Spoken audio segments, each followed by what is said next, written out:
Good morning, y'all. I'm about to replace the ignition coils on the 2011 Mitsubishi Lancer.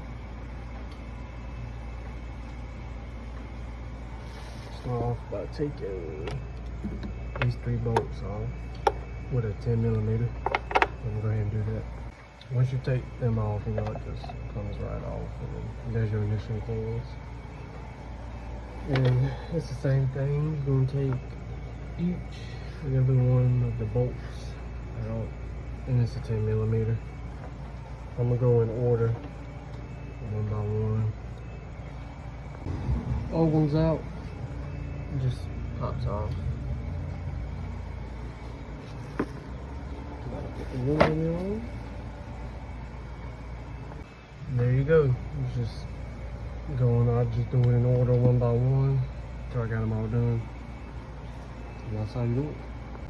That's the damn all replaced. Put the cover back on. Tighten it up pretty good. And that's how you replace your ignition coil. Thank you.